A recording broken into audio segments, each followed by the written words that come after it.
right, guys, welcome to WRL Broadcast. My name is Kage. With me today, I have Doom and Mr. Zubaz. Hello. Good evening. How you guys doing tonight? Doing good. Welcome to the podcast. Thank you very much. Thanks for having me.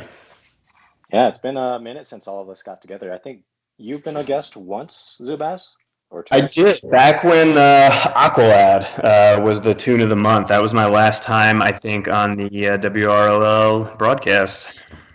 Oh yeah, because you have a thing for fish people. I do have a thing for fish people. That's one way to put it. But you have a soft spot for what, evasion too, or what?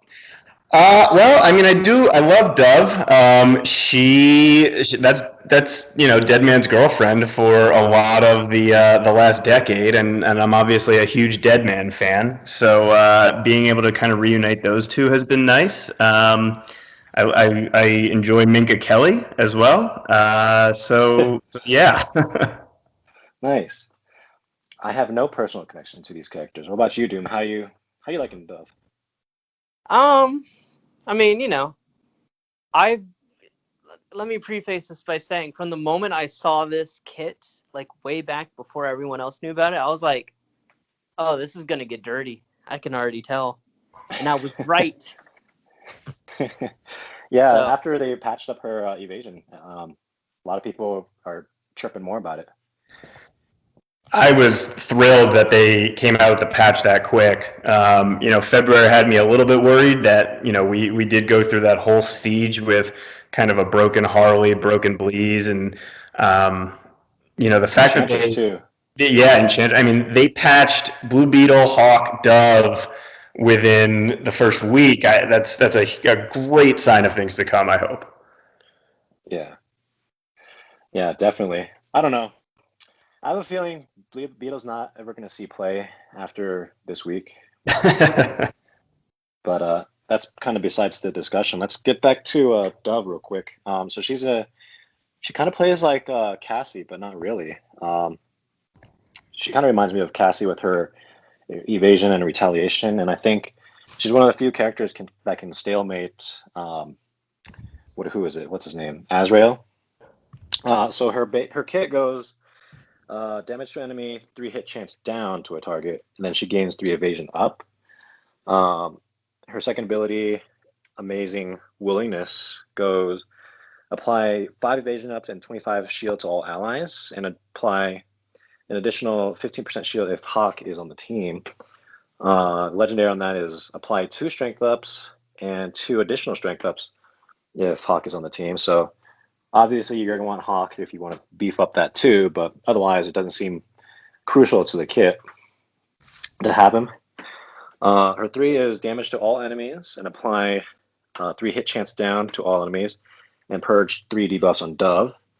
Her passive is every time she evades an attack, there's a 75% chance she can apply the silence on an attacker and gain 3 agility ups. She also uses her basic on the attacker, which again ties back to gaining the evasion, applying the hit chance down. So it kind of loops you in a permanent retaliation mislock. And then finally, at the start of every turn she gains 2 strength ups if she has 3 or more evasion, 2 strength ups if Hawk is on the team, and then she starts a battle with 3 evasion ups. So, really interesting kit. Self synergizes. She seems pretty plug and play for the most part, and Hawk just seems like a nice bonus, but doesn't seem crucial. What do you guys think? I'll leave it to Doom. oh, okay. I was waiting for Zubaz to go ahead and pop off. But I guess I'll pop Zubaz off. wants to. No, Zubaz wants to. I was fine with letting when Dune take the reins first, but whatever you guys want to No, I got this. I got this. Stand back, watch the master at work. All do. right? Hawk is a chump. I'm saying this right now. Dove's kit. Are we allowed to say the word cuck on this podcast? Is that a no word? Hey, Boss Man doesn't listen, so I don't care. Okay, cool. Anyways, yeah, Hawk is cuck. That's his new name. In fact, that's what I'm going to refer to him as from now on, because he is pointless. This man has no purpose in this game whatsoever. Now, mind you, his damage is good. That's great. Blah blah blah. Who cares? Dove is a strong, independent woman who don't need no man. 100%. Like the bonus, cool. An extra 2 strength up, yawn. Who really cares, honestly? Because you're never gonna hit this lady. You're never gonna kill her. Imagine Cassandra Cain, only instead of being like, if I just wait out this evasion, if I could just hold on, and she'll pop out of it, and I can kill her in 1 hit. Instead, you're like, oh, she just never stops evading. Meanwhile, she's over there dancing footloose in the background. You just can't touch her. That's it. At the end of the game, basically, if she gets rolling, you do not stop her from rolling unless you have a cannot miss. If you do not have cannot miss, you're done. It's GG's. 100%. Also, just saying, I got a thing for tall ladies. I think everyone knows this, but Dove's kind of a baddie, though. You know, she got a nice look about her. I'll leave it at that. She do have a mask, but mask aside, top tier, Talia. She reminds me. Her design reminds me of who's that white hair lady in Spider-Man? Black Cat. Black Cat. Black Cat. That's what. Yeah. Oh my God! I saw her. I'm like, that reminds me of Black Cat. Did they like bring her into the game for like no reason? But I like her design too. Zubaz, what do you think? Yeah, I mean, I wouldn't go as strong as Doom on cucking Hawk quite as much. But what I would say is Hawk needs Dove a lot more than Dove needs Hawk. And I think that that's actually appropriate. For me, that strikes me as pretty balanced with the comics as well. Dove is pretty powerful on her own. This is a game that is kind of centered around New 52, and Dove pops off during Brightest Day and Blackest Night. She becomes like immensely powerful, and Hawk is just putzing around and or dead for most of that. So it makes sense that she needs him now. In terms of how the kit played out, I think it's a great kit. As we've kind of been talking about here, I think we haven't just said it quite yet. Dove can 1v1 almost anybody because of the drastic swing with her legendaries, right? It's not just that she retaliates. When she's retaliating, she's putting even more hit chance downs. So that means that they then attack again, and they miss again, and she retaliates again, and it's just this endless stream. So really, the only tunes that she can't like 1v1 are can't miss tunes on their basic, which is just it's a pretty stellar kit. One of the things I think a lot of people are going to shoehorn and say she's only going to be good for evasion teams. I'm only going to run her with Batgirl. And I think that they'll be kind of selling themselves short. I think she can do well in a lot of comps outside of a strict evasion comp. So, obviously I only have her L1. Wasn't going to break the bank on upgrading a character I wasn't too passionate about. But obviously, yeah, she does have a strong kit. And so my first legendary for her, I chose the starting evasion up for her because I felt that was the way to get her rolling. Just so she can, if she gets that first turn and survives that first turn, and someone misses, by like RNG miracles, you can kind of get rolling. Just as you both kind of inferred, like, hey, they miss, she attacks back, puts hit chance down, whatever. But so far not getting too crazy results, but running her with Harley or running her with someone else just kind of supplement those evasions. I'm kind of doing that. But what do you guys feel like as the legendary order for her? I'll let you go first, Zubaz. Sure. Let us hear what you... Here's my thought. I think that there's multiple ways to build her. I think she's one of those tunes that you might not come up with a strict, like, you have to take this, you have to take this. I think there's different ways you can go. Some people really like her 2 skill. They like that she gives the 2 strength ups to the whole team, regardless of whether Hawk is there or not.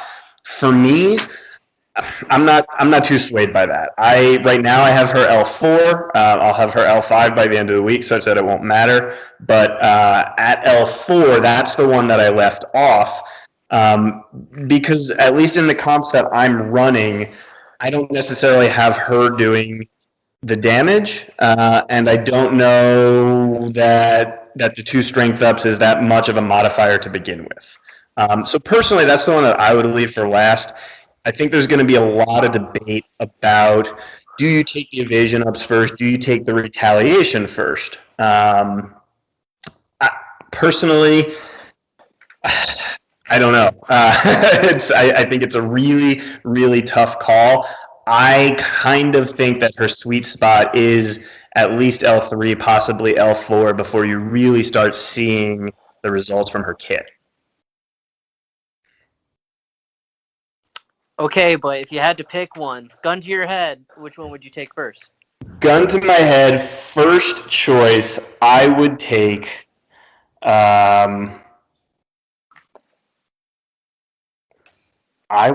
her 1 first. Gun to my head. Yeah. Yeah. Okay. I know. I know that sounds odd, but my rationale is, you can protect her for a turn. Like, you want those evasions at the start of the battle if you don't think you can protect her for a turn. And there's a lot of ways to protect Toons on turn 0. So, I think that to me falls just a little bit lower. The retaliation is great, but if she's not evading, then it's a moot point. So for me, I like that basic. I like having her have a chance to evade and not get hit, and that's why I like the evasion ups. All right, Doom, let's spill it, because we were debating it like 30 minutes before. Yeah, that was a curveball. 1 first. I was not expecting that.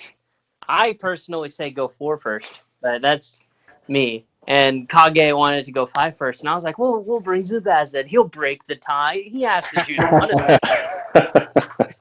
I would certainly take 5 over 4. No. Sorry, 4 over 5. I would take the retaliation versus the starting the battle. If I'm forced to break that tie, I would definitely take 4 before 5. Interesting. Cool. Okay. Well, I mean, you're taking 1 first, though. So, I mean, how much do we really trust you? Like, you're the kind of person that gets a burrito and then you eat it from the side instead of from the end. That's it. Justin Bieber style. So here's the thing, right? I completely agree on the 2. Like, and it's funny to me, right? Because I run the Wall Street, I run the stock market, and I have to openly debate whether or not Hawk's stock value is greater than 2 strength ups. I have to compare this man and decide if running him is worth the cost to gain the benefit of 2 strength ups. 100%, this man is getting Hawk blocked from every single one of my teams. But that's just because I do not think running him is worth 2 strength ups.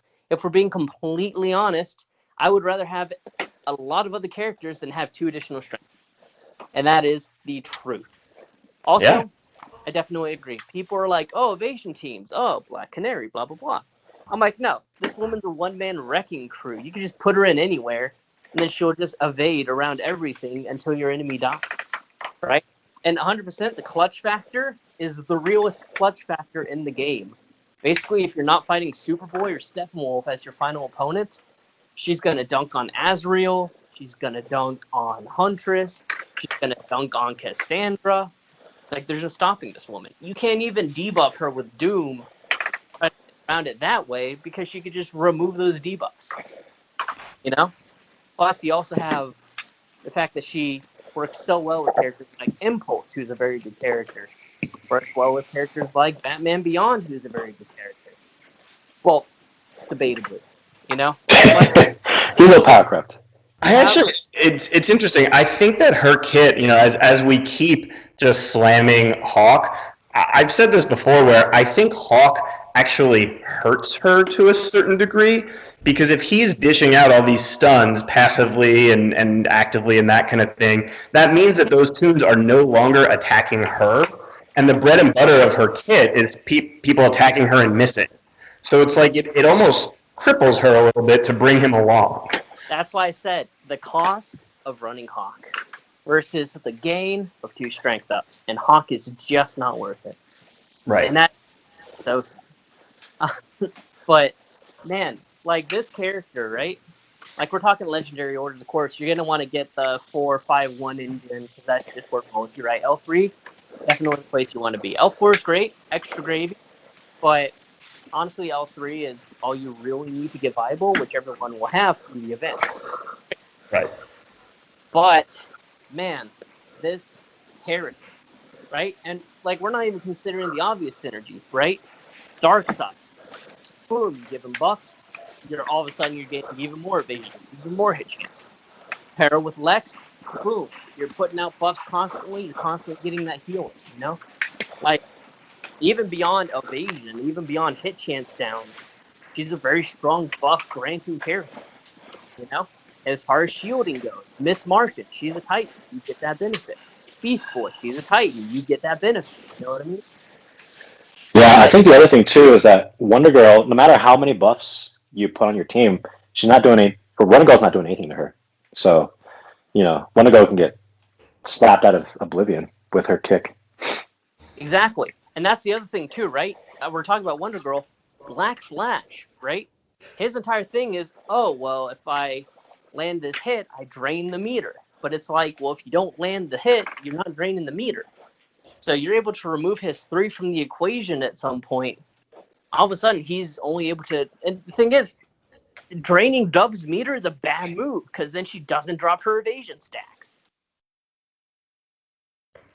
Well, here's the other thing about Black Flash is not only is he missing on the 3, but when he misses the 3, she has a really good chance to apply silence, which means that he can no longer do his 2. So you really cripple Black Flash if you're using Dove the right way. Exactly. Oh my gosh. Silence is such a strong tool. I, no joke, paired her with Hush, and Hush looked very good. Because... has entered the chat. You know what? No, he needed a time to shine. I thought it would be with Superwoman, but it wasn't. This might be it. Because if they keep attacking and they keep missing, she can apply that silence, or he can apply that silence, but they're getting duffed up like crazy. Now, what about our boy Slade here? He got reworked, and he's a silence character. How's he playing the equation? He doesn't. He's a red. Why would you salon him? Why would you saw Hush? He's also a red. I know, but he's better than Deathstroke right now. I'm saying that right now. I will stand on that hill and die on it. Hush. I mean, I'm not going to disagree with you. I'm not a big Slade fan. It's not really my style of character. So I have seen him used to really good work in some of these siege matches that people are airing, but I think after this month I don't see him getting a lot of use. So the thing about Slade, which is the same thing about Hawk, which is the same thing about a lot of characters, right? Is that people don't realize that a character's viability isn't just tied to, oh, well, can they kill another character? It's how well can they earn that spot on the team? Because you don't want to run 4 reds. So you have to choose, okay, well, which red am I bringing to this party, And sure, you can have some niche picks. Superboy's always going to be a factor for evasions and taunts. Steppenwolf is always going to be a factor for Harley and blah, blah, blah. But at the end of the day, when you look at it, you have to look at it and say, yeah, I could bring Deathstroke, but is he better to bring than Dove? Is he better to bring than Azrael? And so on and so forth. And a lot of the times, they're just not. That's kind of what the Siege tier list boils down to is, do I bring this character if they're not bonus? Sorry, I'm ranting. Go ahead. No, it's all true. I mean, I guess one interesting thing that I will bring up because you're talking about using 4 reds is I wish that some consideration had been given to potentially making Dove Mystic instead. I know historically she's pretty much just regular woman, or actually regular man when she debuted or when he debuted. But by the time we got to like New 52, she's got some pretty strong mystic powers, and she's also like she's literally blue, which is why I think played a big role in why they make Darkseid blue and why certain characters. So, but the only reason I say that is we really don't have great blue evaders. We have red ones, right? We have Harley Quinn. We have Cassie. For blue, it's just Siren. Uh, Eclipso is there. He's good. He's not great. He's Harley pre-rework, basically. Katana has some evasion. Siren, who only gets evasion when she starts bleeding people. I think that there was a missed opportunity to really through a figure here that they could have done like very recently. That would have avoided the situation where people are like, well, why am I going to do Batgirl, Harley, and Dove like that kind of situation? I wish they had kind of spread it out a little bit more. Well, to contrast that point, I feel like this is a good opportunity for people to break the mindset of I need one of each affinity. Ouch. I agree with that. Because the team of Batgirl, Harley, Dove is an incredibly powerful core, and you can just slot whatever you need to in the last slot. So, like, people are like, oh, well, I need a blue to do this, and I need a green to do that, and it's like, no, you don't.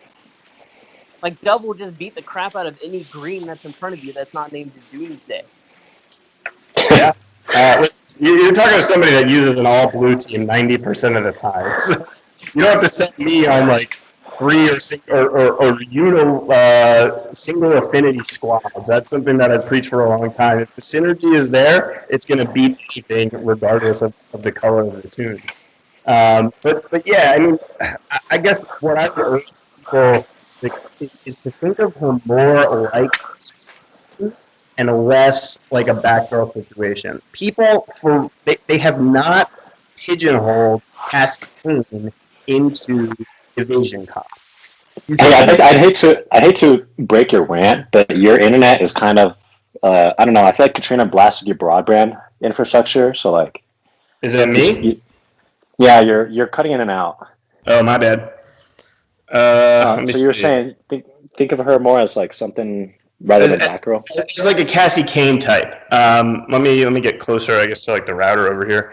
The only reason I say it is people have not pigeonholed Cassie Kane into evasion comps. They don't do that because Cassie Kane gets this ridiculous stack of like 15 evasion ups that she's really hard to hit. So they're like, oh, she doesn't need Batgirl. That's what Dove is. Dove makes her own evasion comps by giving 5 evasion ups to the team. I saw her have Hal Jordan, of all people, evading moves and having misses directed at him earlier today. Combine that with other tunes who maybe retaliate on a miss. You might get use out of Arsenal here. You might get use out of Black Canary here, outside of lead.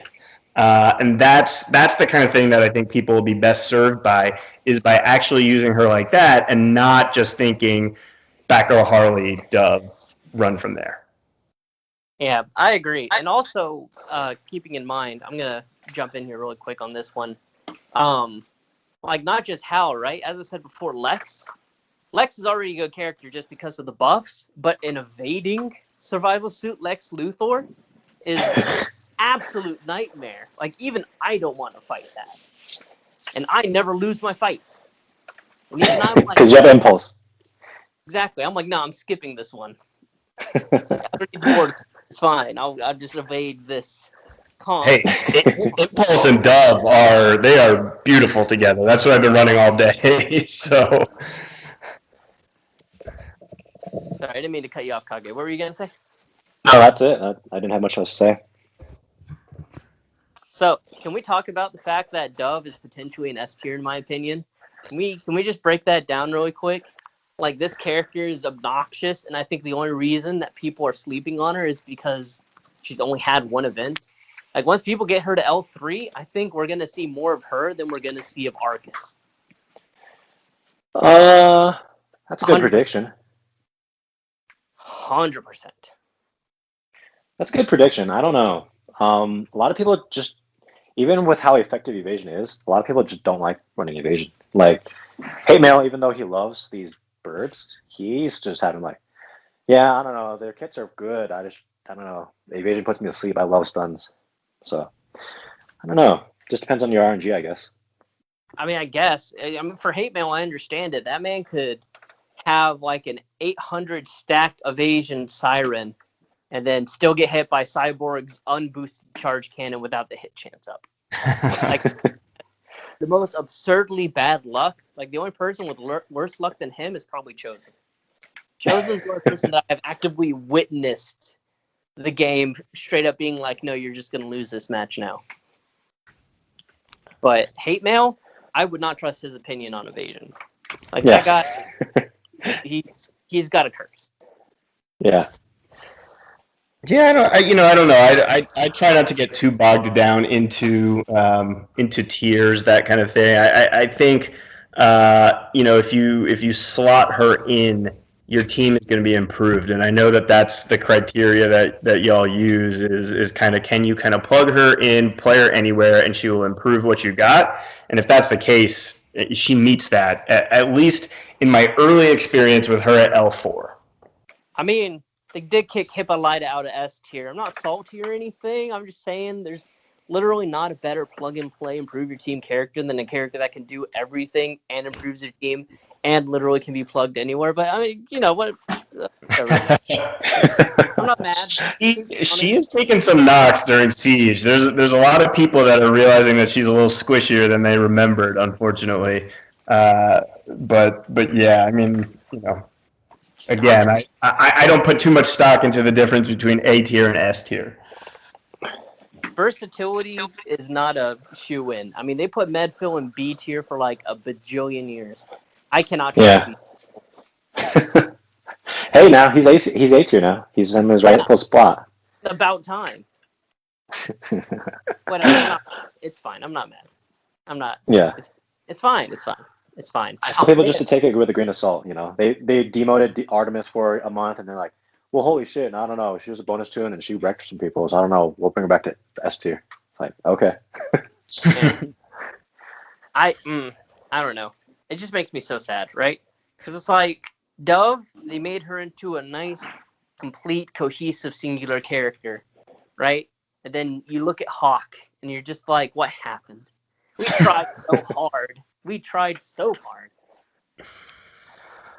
Well, yeah, kind of makes me curious how they're going to implement like the Wonder Twins, or I don't know, whatever twinsy character they're going to implement in the future. But it's always hard to like do that. One turn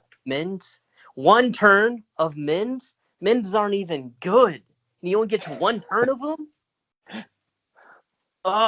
This character. I've got so much sauce for the Hawk cast. I swear to God, a full doom. We're running up to 28 minutes. Do you guys have like any team comp recommendations for Dove, or do you guys want to wrap up the cast for now? I've got one actually. This one might be a little out of left field, but I think that it's pretty nice. Which is Constantine lead, right? You have Dove, and then that's it. What? That's it? That's it. Constantine's invisible. They miss Dove. She ramps up.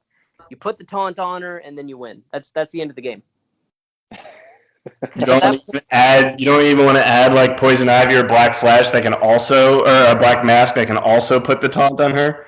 No, you only need one taunt, and neither of those two characters are invisible. I'll take my 3 stars, thank you. Cha-ching. In the pocket, on to the next match. I mean, now that I say that, I do like the idea of Dove applying 5 evasions to the team and then Poison Ivy copying, so that you've now got like 8 evasions on your entire team. But it's probably overkill. You probably don't need that. I mean, you only get it for one turn, but yeah. I mean, also, like, if I were to be serious about that team, I'd probably run Constantine, Dove, Scarecrow, Batman Beyond. because I feel like that would be really obnoxious. But honestly, I've had success just running Constantine and Dove and no one else. And if that is not a hallmark to how busted this character is, I don't know what is. I'll give it a shot. It's an RB3 Constantine, so if that's a team that I could use, I am all about it. I throw Cassie in there. Reporting me on Reddit because they're going to be like, there's no way. This man beat me with a 12K team. There's no way. Just going to do it. Okay, but you know. I mean, I would put a Purge on that team, like Cassandra or whatever, but yeah, I get the sentiment. What about you, Zubaz? Any teams in particular that you've been rolling around with that you like? Yeah, I mean, I like that she enables some of the lower tier tunes. You know, that's like what I was talking about earlier. Like, dust off your Black Canary for a little bit. Doesn't have to be leader. You know, could be off lead and let her use her first passive. Dust off your Arsenal perhaps a little bit. Who he gets retaliations on misses on your team, and he all of a sudden is applying like boatloads of strength downs on the team. Just, you know, go through the toolkit, see which tunes have retaliations when you miss. I mean, that's what we were just talking. You were just mentioning Scarecrow, Batman Beyond, all those kind of characters, and you're off to the races as soon as you add Dove into that mix. You know what? Just to add in, an interesting leader for that comp, Enchantress. Because you're either immune or you're evading. And that ends up applying a lot of pressure onto enemies that don't have an immediate way to purge that off. I like that. Yeah. Because absolutely. I've had a lot of times where I've had enemies that I've walked into a match and it's like, oh yeah, well if my Hawk or if my Dove evades, that's great, but if she dies immediately, then I've got nothing. But then Enchantress comes in and she's like, haha, now you have no damage taken. Then all of a sudden people are swinging in and I either see immune or I see mist and then everyone pops off. So Enchantress, I mean, her heals are super small. But that damage immunity cannot be overstated for buying Dove the turns she needs. Yeah, absolutely. Yeah, I mean, Enchantress? Mary's leader also gives Dove one awareness every single time, as long as she, you know, didn't already have evasion up. So when I've been running her under Black Canary lead, which Black Canary is not a super strong leader, but if you run Dove under Black Canary lead, she will basically have a permanent awareness for the entire match. Yeah, I mean, so. I'm vehemently against Black Canary lead. I don't know why, I just don't like it. It's a mess of gates. It's like I can't even comprehend what they were thinking when they came up with like a gate on top of another gate, and it's really, really messy. But Dove opens it up in a new way. I don't think it's worth using to get like the double haymaker, but it is worth for the awareness that you gain. I mean, pairing in also with Arsenal. I mean, the combination of Arsenal under the Black Canary to get as a triple physical, those haymakers plus those strength downs, like the enemy, if they're physical, they're not doing any damage. Oh, absolutely right. But I'm sorry, I keep taking over the conversation. Do we want to go ahead and wrap this up? I think we've pretty much covered. Yeah. Yeah. 40 minutes of gushing love over Dove. So. Oh yeah. I mean, when I put her into Dude, what was that? I didn't hear that. Oh, I said whenever I fit her into my teams, she fits like a glove. So, you know, when push comes to shove, you can always bet on Dove. Okay, guy. Dropping kicks from above. I can keep going. You should probably end this now. All right, cool. Well, thanks for listening, everyone. Zubaz, was good to have you, and you know, let's pop off next time. But we have a stellar-looking female on the podcast. All right. All right. Hi everyone, this is Determined Lemon. Thank you for listening to this episode of WROL Broadcast. Please help us out by becoming a patron and getting access to special patron-only shows. Just go to patreon.com/WROL Broadcast. We also have DC face masks at our store. Please be sure to check them out. Shh, crikey. We don't want to spook him. We've spotted that rare and elusive TPO-427.